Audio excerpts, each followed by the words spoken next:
Assalamualaikum warahmatullahi wabarakatuh. Perkenalkan, nama saya Muhammad Raffi Ardiansyah, Teknik Elektro angkatan 2025 dengan ujung NIM 050. Jadi pada video ini saya akan berbagi pengalaman saya dan juga berbagi sedikit ilmu yang saya dapat pada saat pembelajaran mata kuliah kewarganegaraan. Pertama, sedikit cerita pengalaman saya. Di sini saya banyak sekali berdiskusi pada mata kuliah kewarganegaraan, di mana saya dapat mengupgrade soft skill itu berupa kerjasama tim, mengutarakan pendapat, dan juga untuk berani public speaking. Selanjutnya yaitu pesan-kesan terhadap dosen pengampu mata kuliah kewarganegaraan, yaitu Bu Helen. Menurut saya Ibu Helen ini orangnya sangat baik, disiplin, dan juga suka berbagi ilmu, dan juga penjelasan yang disampaikan oleh Ibu Helen ini sangat jelas. Saya sedikit mengingat kata-kata yang diucapkan Bu Helen sampai sekarang, mungkin itu bakal saya ingat sampai saya tua nanti, yaitu Ibu Helen bilang kalau misalkan banyak sekali orang yang jadi pemerintah sekarang yang dikritik adalah orang pengkritik pada masa zaman dulu. Berarti mereka itu dahulunya merupakan sama-sama orang seperti kita, orang-orang yang terkena dampak dari pemerintah. Banyak sekali hal negatif dari pemerintah. Nah, terus mereka itu menyuarakan apa yang mereka rasakan. Tetapi pada sekarang mereka itu ketika diberi kepercayaan ataupun diberi jabatan ataupun pimpinan, tapi mereka tuh nggak amanah gitu, berubah prinsipnya.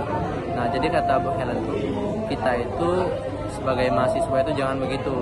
Kalau nggak kita, siapa lagi yang merubah sifat yang begitu? Jadi kita harus berpegang teguh pada prinsip demi kebersamaan dan juga demi kebahagiaan dan kesempurnaan bersama. Oke, sekarang lanjut kepada sharing ilmu yang saya dapat pada saat mata pelajaran atau mata kuliah kewarganegaraan.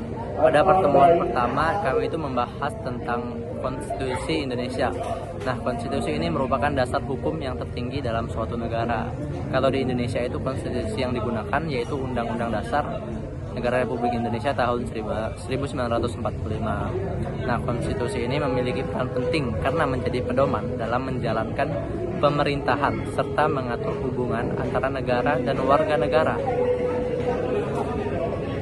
Nah, esensi dari konstitusi ini adalah menciptakan ketertiban, keadilan, dan kepastian hukum dalam kehidupan bernegara.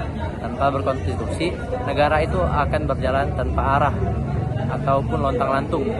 Nah, aturan ini biasanya berupa aturan yang sangat jelas dan menjadi pedoman bagi tiap negara kalau untuk konstitusi. Oke. Pertemuan selanjutnya yaitu mengenai kewajiban dan hak warga negara. Nah, sebagai warga negara Indonesia, kita memiliki hak dan kewajiban yang harus dijalankan secara seimbang. Hak adalah sesuatu yang harus kita peroleh, sedangkan kewajiban itu merupakan suatu hal yang harus kita lakukan sebelum memperoleh hak. Nah, hak warga negara Indonesia antara lain itu hak untuk mendapatkan pendidikan, hak memperoleh pekerjaan, hak menyampaikan pendapat, dan hak untuk mendapatkan perlindungan hukum. Sementara kewajiban warga negara Indonesia antara lain yaitu menaati hukum, menghormati hak orang lain, dan menjaga persatuan, serta ikut membela negara. Hak dan kewajiban ini berdasarkan sumber dari UUD 1945 dan nilai-nilai Pancasila. Pancasila juga itu mengajarkan keseimbangan antara hak individu dan hak kepentingan bersama. Dalam kehidupan sehari-hari, kita harus memahami bahwa menuntut hak juga harus diiringi dengan pelaksanaan kewajiban. Misalnya, kita itu ingin mendapatkan lingkungan yang bersih, maka kita juga harus menjaga lingkungan tersebut agar tetap bersih. Contohnya kayak membuang sampah pada tempatnya. Pada pertemuan selanjutnya yaitu membahas tentang materi pemilu. Nah, pemilu itu merupakan sarana demokrasi bagi rakyat untuk memilih pemimpin dan wakil rakyat secara langsung. Untuk di Indonesia itu terdapat beberapa jenis pemilu, yaitu pilpres, pemilihan anggota DPR, DPRD, DPD, serta pilkada untuk memilih kepala daerah seperti gubernur dan bupati ataupun wali kota. Nah, pemilu ini memiliki tujuan penting, yaitu mewujudkan kedaulatan rakyat. Dalam sistem demokrasi, kekuasaan tertinggi itu berada di tangan rakyat. Oleh karena itu, rakyat memiliki hak menentukan pemimpin yang dianggap mampu untuk membawa kemajuan bagi bangsa. Materi selanjutnya yaitu penegakan hukum. Nah, di Indonesia ini merupakan negara hukum kan, sehingga setiap warga negara itu wajib untuk menaati hukum yang berlaku. Penegakan hukum itu memiliki esensi untuk menciptakan keadilan, ketertiban, dan juga keamanan dalam masyarakat. Hukum harus ditegakkan secara adil tanpa membedakan status sosial, jabatan, ataupun kekayaan seseorang. Lembaga penegak hukum di Indonesia yaitu polisi, kejaksaan, pengadilan, Mahkamah Agung, Mahkamah Konstitusi, dan juga KPK. Nah, polisi ini bertugas sebagai menjaga keamanan dan ketertiban masyarakat. Kejaksaan bertugas sebagai menuntut pelaku tindak pidana di pengadilan. Sedangkan pengadilan bertugas untuk memutuskan perkara secara adil berdasarkan hukum. Namun, dalam praktiknya penegakan hukum di Indonesia masih menghadapi berbagai tantangan seperti korupsi, penyalahgunaan kekuasaan, dan ketidakadilan hukum. Oleh karena itu, dibutuhkan integritas aparat hukum serta kesadaran masyarakat untuk menaati hukum. Materi selanjutnya yaitu hak asasi manusia atau HAM di Indonesia. Hak asasi manusia adalah hak dasar yang dimiliki oleh setiap manusia sejak lahir dan tidak dapat dihilangkan. Esensi HAM adalah menghargai martabat manusia tanpa merendahkan suku, agama, ras, ataupun golongan.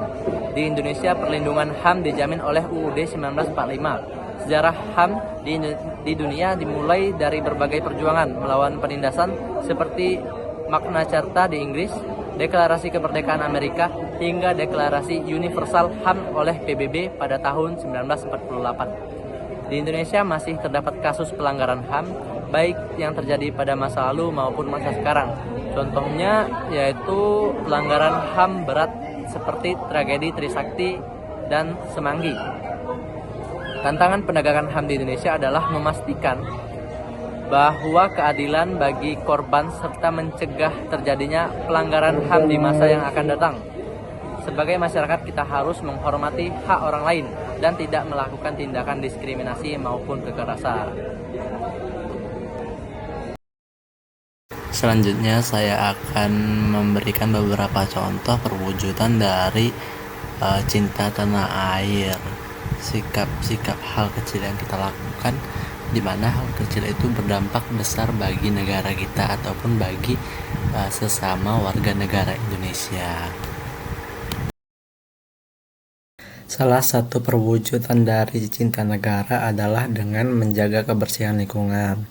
Dengan cara membuang sampah pada tempatnya, kita telah menjadi orang yang termasuk mencintai negara kita dengan menjaga kebersihannya. Selanjutnya adalah dengan cara sering membaca dan menonton mengenai sejarah nasional. Dengan itu, kita akan mengetahui historis dari negara kita dan akan lebih mencintai negara kita. Yang terakhir adalah dengan cara menolong sesama. Di sini saya menemukan sebuah dompet ataupun tas yang tergeletak di tanah. Jadi saya berinisiatif untuk mencari pemilik aslinya dan memberikan kepadanya. Dengan melakukan beberapa hal kecil tersebut, secara tidak langsung kita melakukan perwujudan dari bentuk rasa cinta tanah air kita.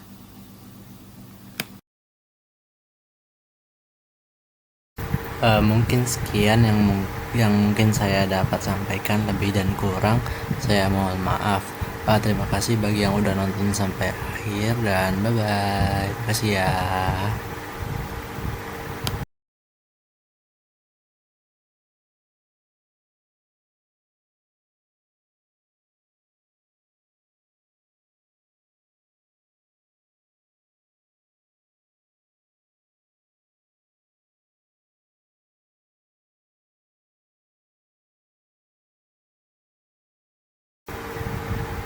Bye bye teman-teman. Terima kasih bagi yang udah nonton sampai akhir. Semangat terus.